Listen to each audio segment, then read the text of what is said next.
Olá meus caros, aqui é o Corvo. Bem-vindos ao 9º episódio de Drácula de Bram Stoker, obra clássica do vampirismo. Obra essencial do vampirismo clássico, essencialmente gótica, referente a um mundo que não mais existe, morto, até mesmo esquecido, mas que, de certa forma, continua bastante atrativo. Há um bom tempinho que eu não abordo o livro no canal. A última vez que eu fiz foi em dezembro passado. Então é bom estar de volta. É bom beber da fonte original do vampirismo, das suas origens, realmente. E é claro, quando nós falamos de origens em termos literários, em termos de vampirismo, é quase impossível não pensar em Bram Stoker e no Sheridan Le Fanu. É bom voltar, meus caros, muito bom. No capítulo 9, nós iremos acompanhar, a princípio, a viagem de Mina até Budapeste, para finalmente encontrar Jonathan, que conseguiu fazer contato. Não ele, mas pelo menos as pessoas que o socorreram, as freiras, principalmente a irmã Agatha, entrou previamente em contato com Mina, escreveu para ela. Foi o que nós vimos no capítulo 8. E então, a Wilhelmina parte para Budapeste encontrar o seu amado Jonathan. E assim se separa de sua melhor amiga, íntima amiga, Lucy, lá em Whitby.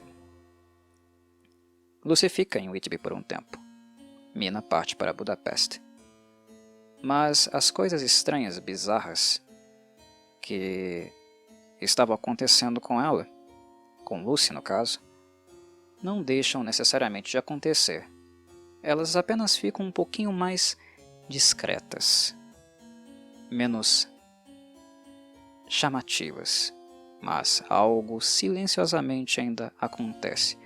Algo que os envolvidos, mas especificamente as pessoas que se importam com a saúde, a condição de Lucy, não estão conseguindo claramente identificar.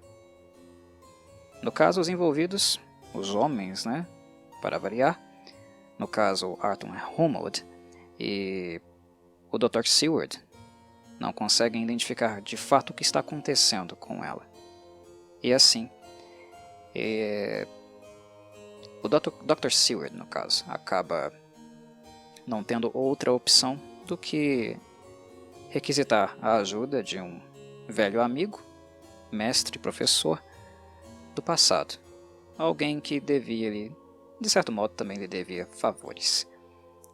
E essa figura, esse novo personagem que vai aparecer, é muito importante para a obra como um todo e também para a história do vampirismo, que é nada mais nada menos que Van Helsing. Mas antes de chegar em Van Helsing, falar um pouco sobre a participação breve, introdutória dele neste capítulo, falemos um pouco de Mina e do que ela de fato encontra em Budapeste. Vocês devem se lembrar que seu amado havia fugido, mas as condições às quais ele foi encontrado não eram das melhores. Jonathan Harker não foi apenas deixado na presença das vampiras, que fizeram dele seu totó, seu bonequinho, seu cachorrinho. Elas gozaram com ele, sugaram-no, torturaram. Elas fizeram de tudo com Jonathan Harker. E o fato dele fugir, principalmente naquele ambiente completamente hostil, fugir daquela fortaleza afastada, em um lugar íngreme, próximo a um abismo, o fato dele conseguir fugir, totalmente sugado, destruído, fisicamente drenado. Fugir de um lugar desse nessa condição é praticamente um milagre. Jonathan Hacker aqui é como se tivesse ganhado na loteria, porque racionalmente esse sujeito ou estaria na capa, né, por osso, nos braços das vampiras, das concubinas de Drácula neste momento, ou então ele estaria no fundo do abismo literalmente. É meio louco imaginar que ele realmente conseguiu sobreviver a tudo o que elas fizeram com ele, a tudo que ele passou. Quando a Mina chega a Budapeste, ela encontra Jonathan Hacker um pouquinho melhor do que ele chegou. Até porque, lembrando, a obra é escrita através de troca de cartas, telegramas. E isso implica em que não havia também carros, aviões naquela época. Então, quando Mina está em Whitby e recebe a carta, e no capítulo seguinte ela já está em Budapeste, nós temos que levar em consideração que o salto temporal aqui, embora ele não seja caracterizado, deixado explícito, nós devemos supor, né, que Bram Stoker fez um salto gigantesco. Aliás, a viagem de Whitby a Budapeste deve ter demorado muito, né? Semanas. Então, quando a Mina finalmente chega ao monastério, ao convento, ela já encontra Jonathan em um estado um pouquinho menos deplorável, digamos assim, do que aquele que lhe foi encontrado originalmente. Já está um pouquinho com uns quilinhos a mais, embora esteja apático, né? Com uma feição ainda doentia, pálido. A saúde dele ainda é muito ruim e ele ainda não consegue se levantar da cama depois de semanas e semanas de tratamento. Isso dá a vocês a dimensão do que as vampiras realmente fizeram com ele. Elas sugaram ele pra valer, né? Sugaram sempre para chegar naquele clímax, naquele ponto da sua vitalidade onde elas não podiam sugar mais, para que de alguma forma ele se recuperasse, né? Melhorasse um pouco, para então elas voltarem a sugá-lo novamente. É um grau de parasitismo, claro, né, para mim. Associar as vampiras ou vampirismo a um parasitismo, eu acho que é uma coisa plenamente assertiva, plausível de ser feita. E eu acho que as concubinas de Drácula, as vampiras, representam isso muito bem. Elas fazem isso com muita excelência. Se enchem de prazer com o Jonathan Hacker, inclusive carnal, coisa que o Conde não dá a elas, e também um prazer mais oral, mais do paladar, ao sugar o seu sangue. Bem, Mina encontra Jonathan Hacker, e um aspecto aqui que eu acho bastante interessante também é que o dreno de Hacker, pelo modo como o Bram Stoker escreve, retrata o que acontece, nos dá uma certa sensação de que esse dreno extrapola, transcende realmente a questão o âmbito físico, porque o hacker também perde memórias, ele perde contato com aquilo que aconteceu a ele. No entanto, ele ainda tem o seu diário. Lembram-se?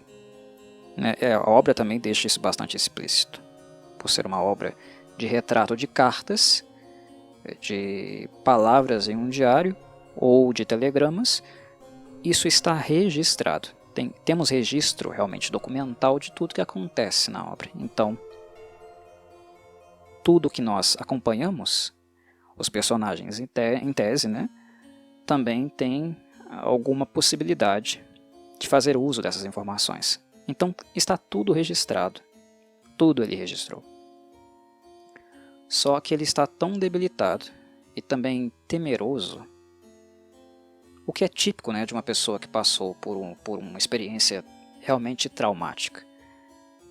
Aquela insegurança, aquele temor, sensação de que, se eu tocar nesse objeto, se eu abrir o meu diário, eu entrarei novamente em contato com todo aquele horror que eu reprimi, que minha mente precisou recalcar para dar conta, né, de manter a minha sanidade.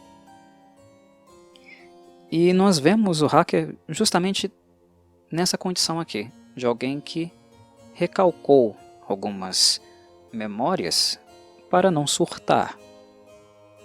O dreno vampiresco foi muito além do físico, foi também psíquico, emocional, mental.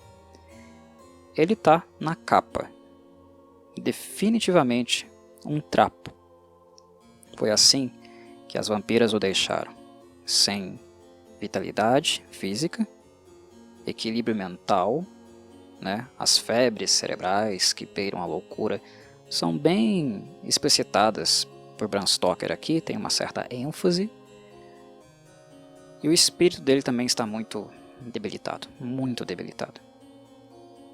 E ele não se atreve, não tem coragem de abrir o que aconteceu com ele para a mina.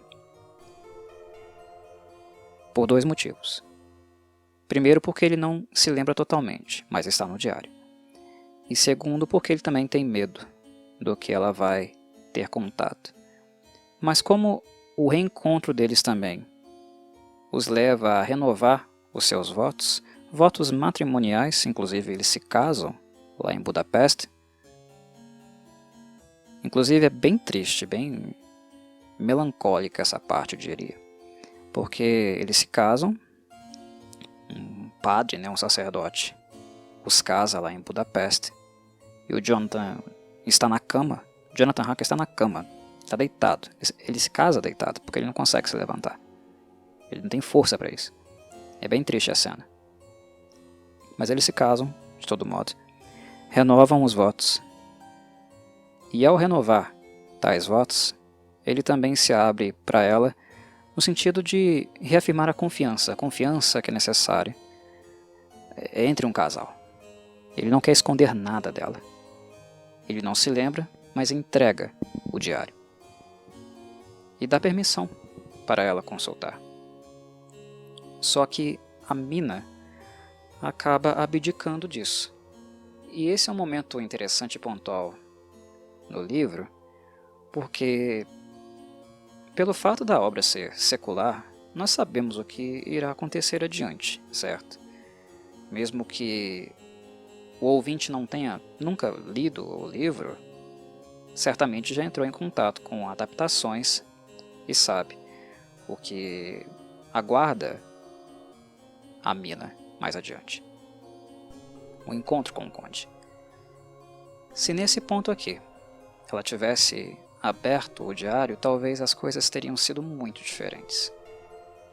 Ela teria uma espécie de resguardo, algum tipo de armadura, avisos, né?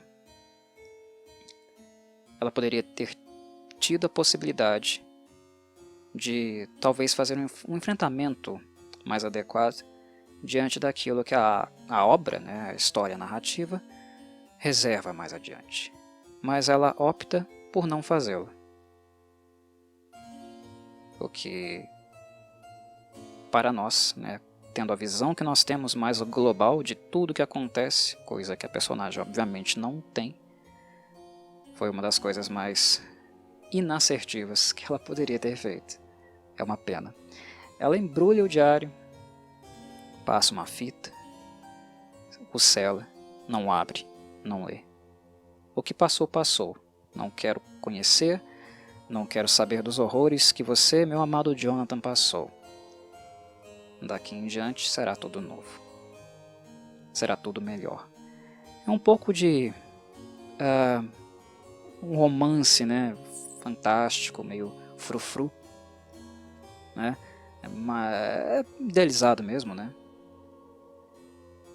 aquele tipo de aquele amor, né, o amor platônico mesmo, amor romântico, né, pouco sensato, pouco próximo de um tato, uma sensação do real, e que, querendo ou não, vai custar caro. Vai custar caro. O diário era uma fonte riquíssima para fazer preparações, para agir diante do mal que Drácula representa. Ele teria sido uma excelente arma, mas ele foi selado. Optou-se por esquecê-lo. Enfim, Mina vai naturalmente continuar em Budapeste por um tempo, porque Harker ainda não pode viajar. Ele não tem constituição, saúde física para isso. Então é esperado que ela vá ficar por lá por um tempinho. E é isso que acontece.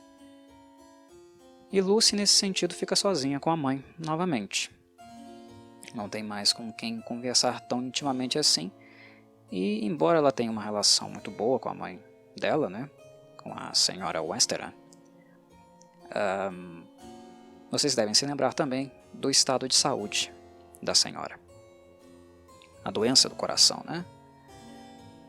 Ela poupa Mina de saber que em breve ela irá partir, ela irá falecer, porque o quadro dela, o estado dela é crônico.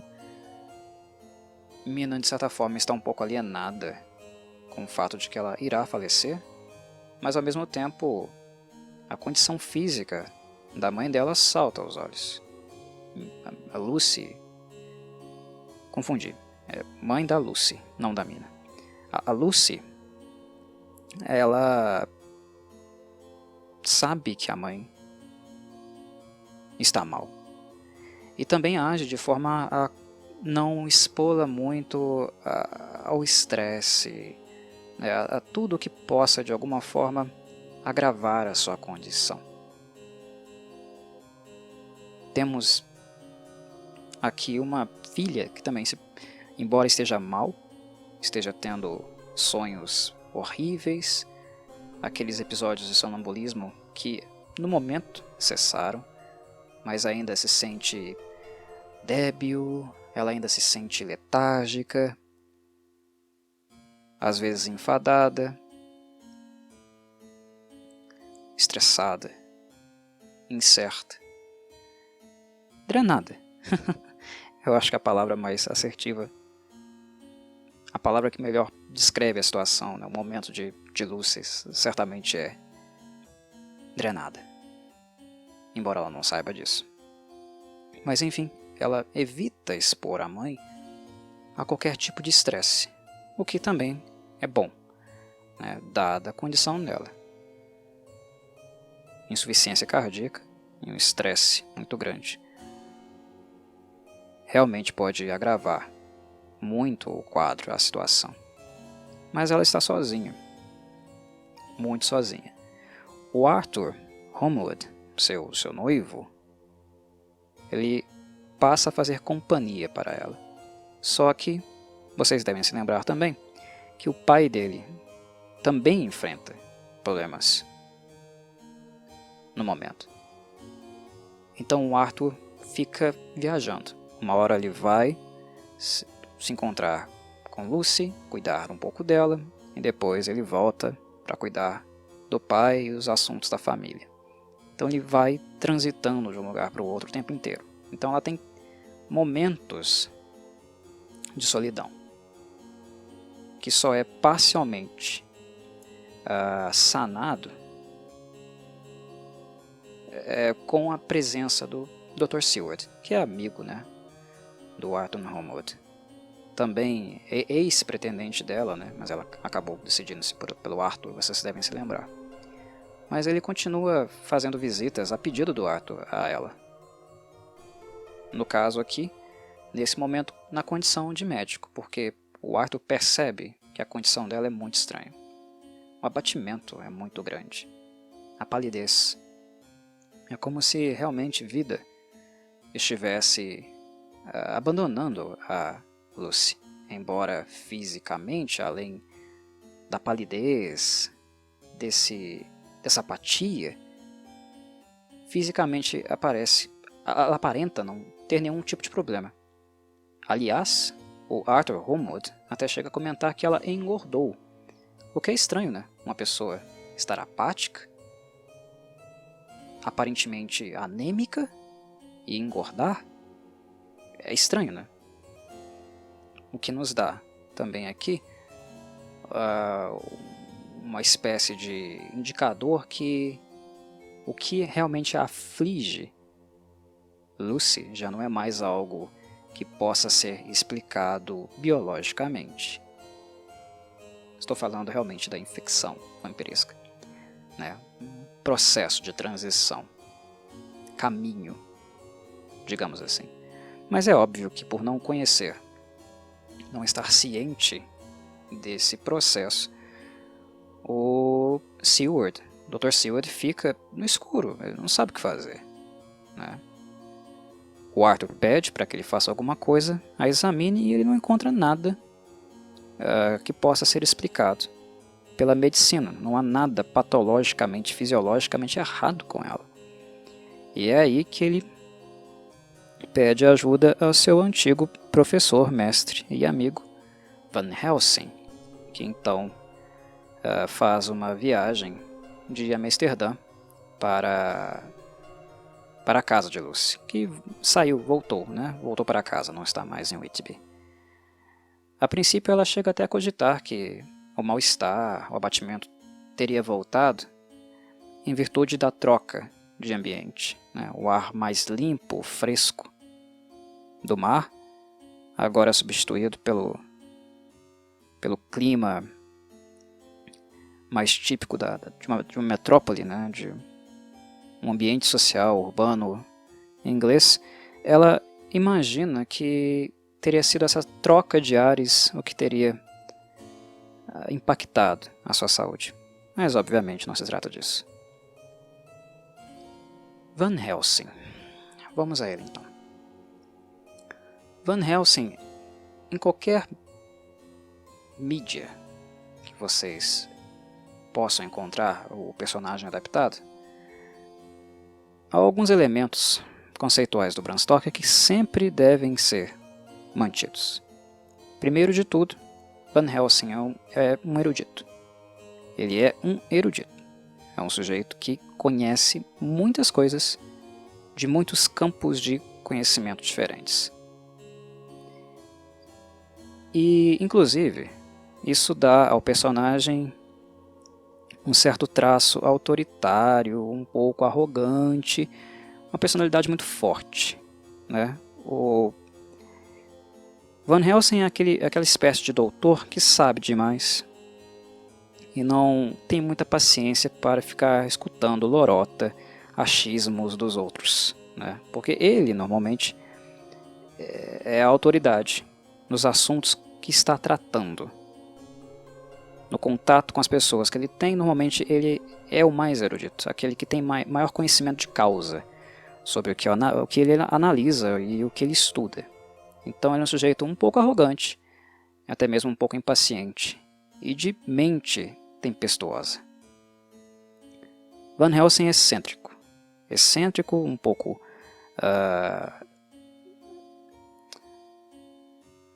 ranzinza, eu diria, mas muito erudito. Ele conhece muito sobre praticamente vários campos de saber. Inclusive, isso fica registrado na forma como ele inicia uma de suas correspondências para o Dr. Seward. Ele escreve, né? Van Helsing, doutor em medicina, doutor em fisiologia, em filosofia, em letras, etc, etc, etc. Aqui está a arrogância dele, né?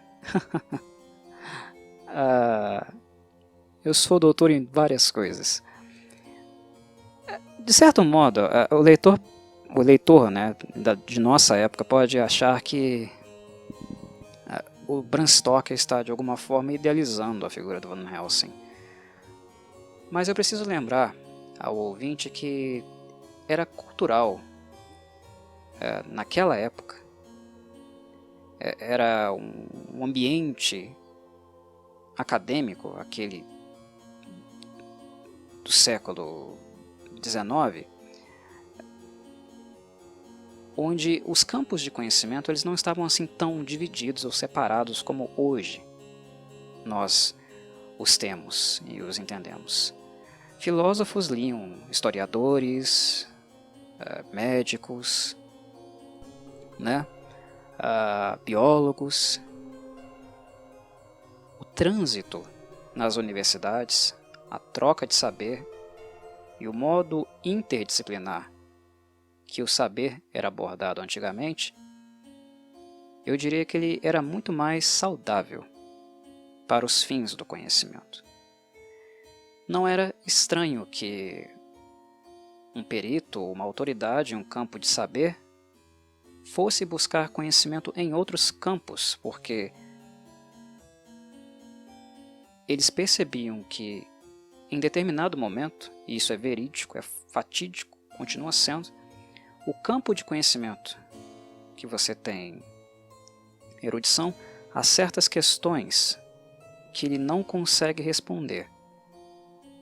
E a partir daí você vai necessitar de outros campos de conhecimento para dar vazão, continuidade àquilo que você está pesquisando. Você precisa de outras vozes, de outras óticas, para extrapolar, enriquecer, superar as limitações do seu próprio campo de conhecimento.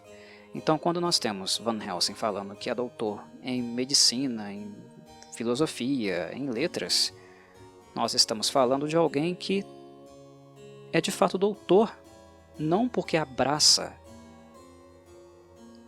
a especificidade, né, o especialismo de uma área, mas alguém que abraça o conhecimento, busca pelo conhecimento, dedica a sua vida a isso. E ele já é um ancião, né?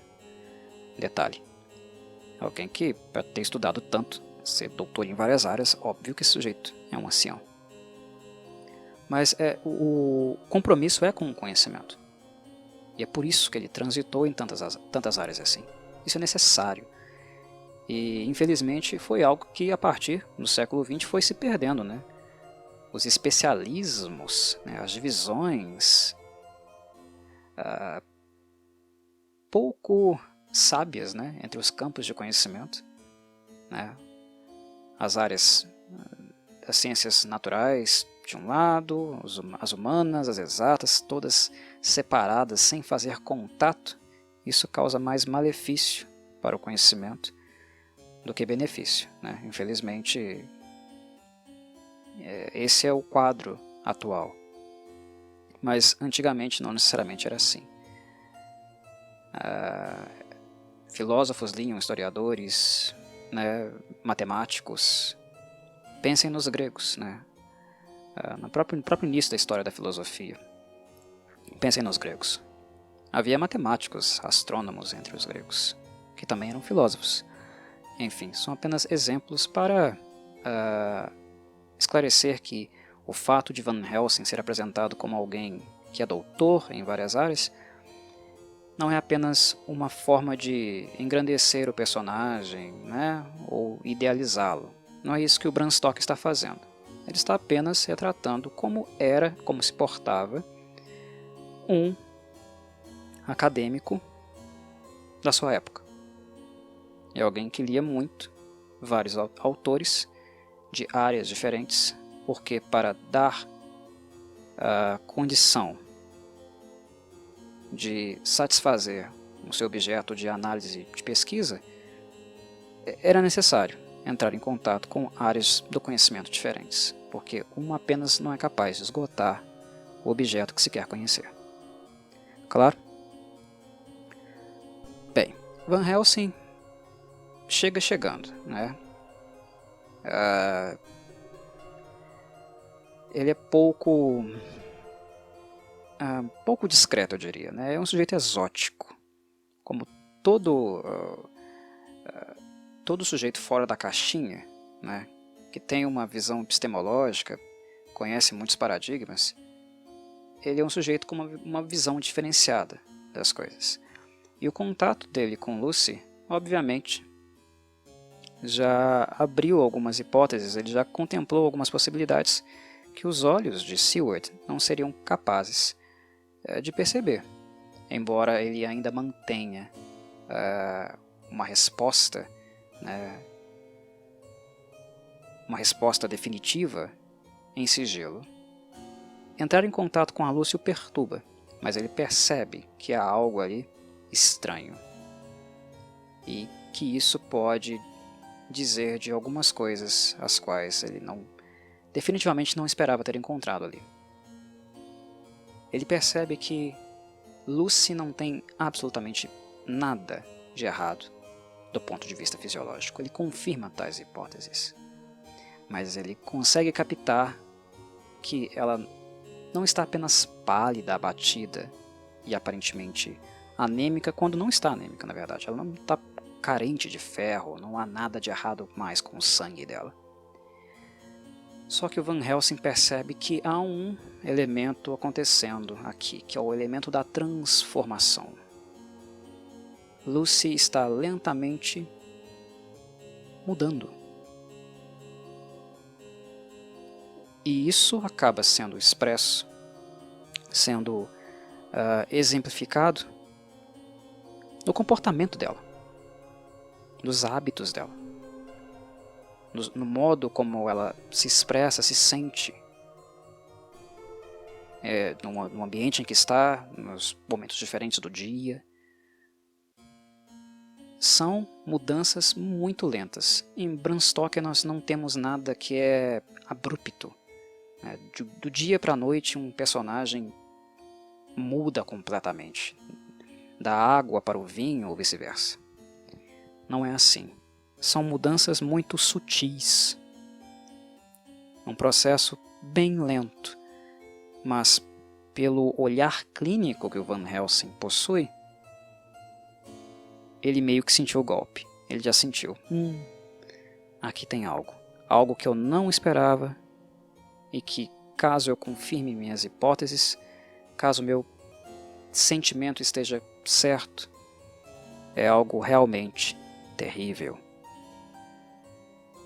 Realmente terrível. Mas ele é um sujeito muito cuidadoso, como um bom cientista, como um bom pensador. Ele é alguém que não apenas constata, não é apenas alguém que capta informação, mas coloca essa informação em análise. Procura eliminar hipóteses. Certo? É alguém que coloca à prova aquilo que está diante dele. É isso que faz um pensador. É isso que faz um cientista. Medita, testa, elimina variáveis. Confirma hipóteses testando-as, meditando, refletindo sobre tudo o que está diante dele. E assim ele vai e vem para Amsterdã. É um sujeito muito ocupado. Ele não tem condição de ficar o tempo todo com Lucy, observando ela o tempo todo. Então ele pede que o Seward, o mantenha informado sobre o que de fato vem a acontecer. E é interessante como os telegramas que o Seward passa para ele são bem pontuais, objetivos. Aconteceu isso, isso e isso. Ponto. São 3 frases, no máximo 4 frases, poucas palavras, e é isso. São informações concisas e objetivas. E é interessante como ele vai pontuando que Lucy vai melhorando e de repente, puf, fica mal de vez. O capítulo, fecha justamente com essa piora. Esse pedido, com um pedido, na verdade, de Seward para que Van Helsing retornasse, viesse de Amsterdã às pressas porque o quadro havia piorado consideravelmente. E é interessante que, mesmo assim, o Seward é um sujeito bem frio, né, na mensagem. É bem categórico, pontual. Não há eloquência no telegrama. Mas é a forma, né? É a forma como as coisas eram feitas realmente naquela época. Telegramas era realmente palavras curtas, né? Palavras breves, termos breves, não dava para falar muita coisa em telegrama. Então, palavras concretas, objetivas, sem duplo sentido, pontuais. Quando o sujeito chegasse, quando realmente fossem falar, ter um com o outro pessoalmente, aí sim, maiores elaborações, explicações poderiam ser feitas. Mas, enfim, é assim, né, com a piora do quadro de Lucy, que esse momento aqui da obra vai terminar. Mas ainda tem um personagem que é importante de mencionar brevemente aqui, nesse momento do livro, que é o Renfield. O Renfield, ele é mantido em cativeiro, né? Ele foi resgatado não, né? Capturado no último episódio, porque ele havia fugido e encontrado com o conde, se vocês se lembram bem. Após o primeiro encontro, o Renfield ele fica mais calmo. Ele fica aguardando, né? Esperando, à espera do seu mestre. Só que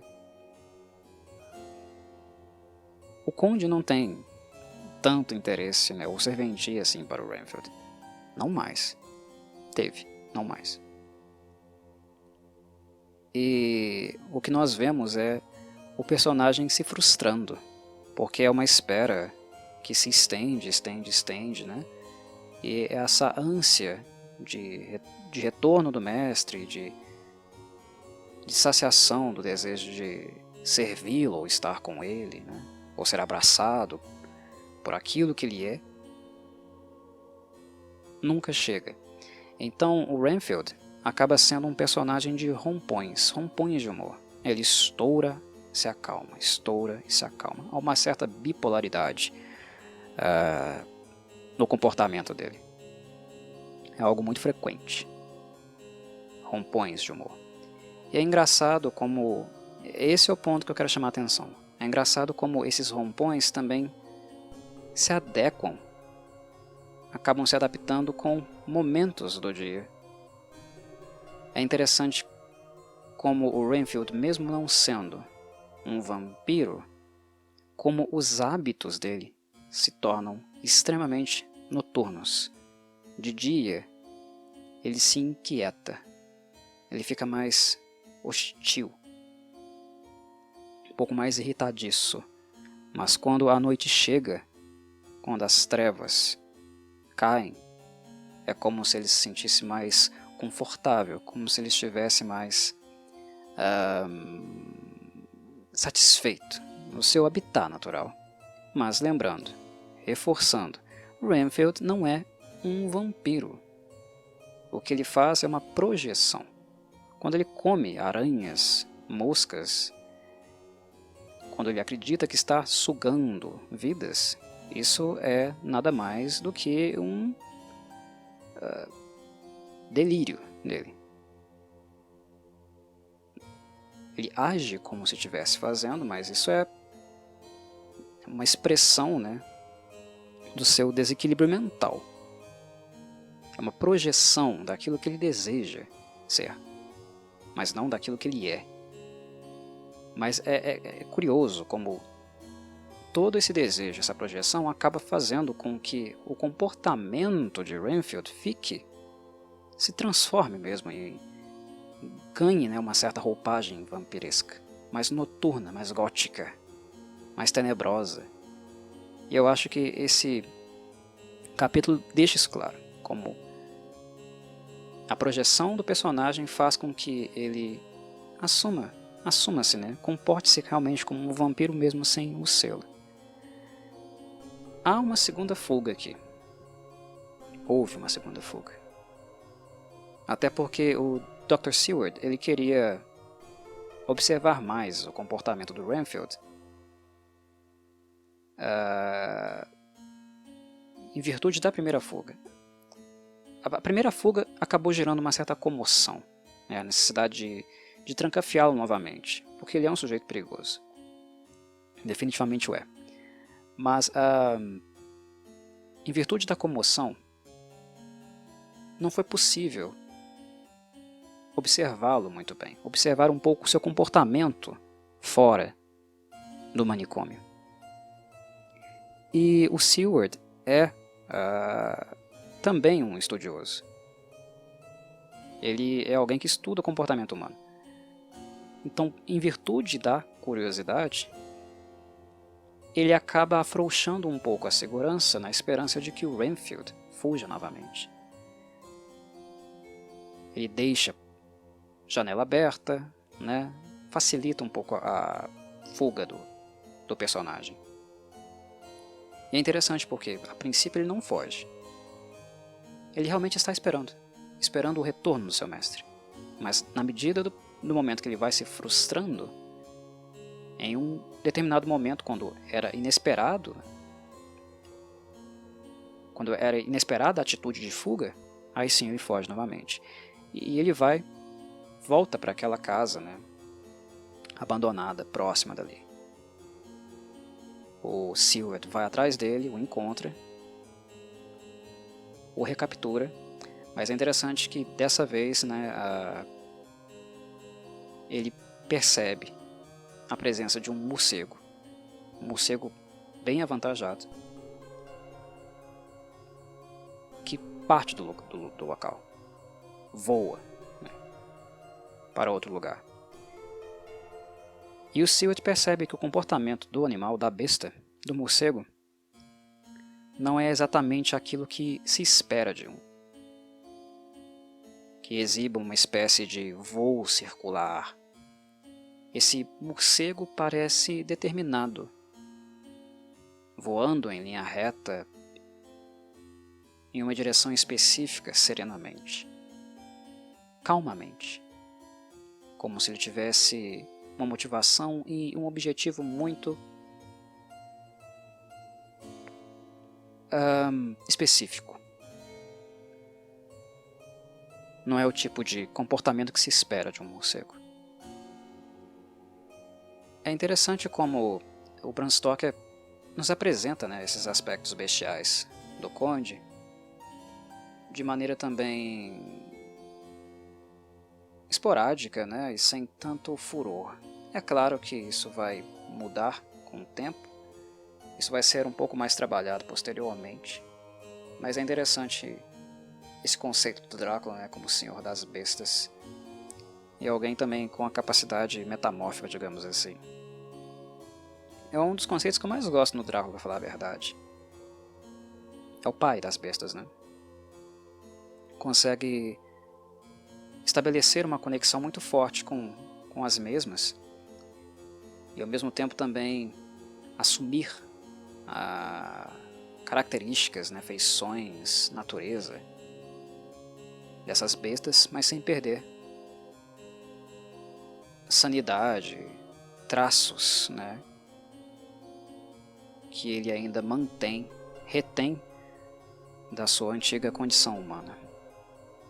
Esse híbrido, né, entre o bestial e o humano, né, entre a fúria desenfreada, instintiva, e o afeto, a comoção, emoção, emotividade humana. Esse híbrido, esse ponto de encontro, essa interseção, é interessante como ela acaba vazando, sendo expressa nesses momentos onde ele tem algum tipo de atuação animalesca, né? Metamórfica ou coisa que o valha, algo nesse sentido. E eu acho que o mais interessante é a percepção que ele deixa, esse impacto que ele deixa nas personagens, porque as personagens percebem que tem algo ali, mas ficam com aquela sensação, isso não é natural. Eu estou vendo um morcego voar, mas é aquele aspecto intuitivo. Isso não é normal. Tem algo estranho aqui. Eu não consigo explicar, mas eu sinto que há algo estranho aqui. Não se trata, nesse caso, do vampiro assumir uma outra forma, única e simplesmente. O ponto central não é a metamorfose em si, mas o efeito que é causado naqueles que estão ao redor.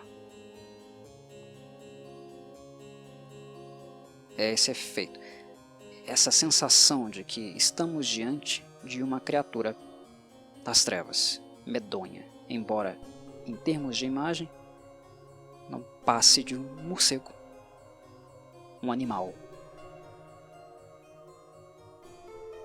Há algo essencial ali, algo que emana, invisível, uma energia que incomoda, que impacta, que mexe conosco.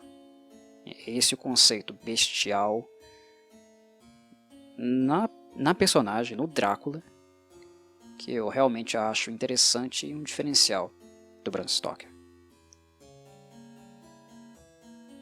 Não é o poder em si, é a essência desse poder. Basicamente isso. Mas enfim, acho que por hora basta. Retorno futuramente com mais outras considerações, mediante aos fatos futuros que serão apresentados na obra. Um abraço a todos e saudações Corvides.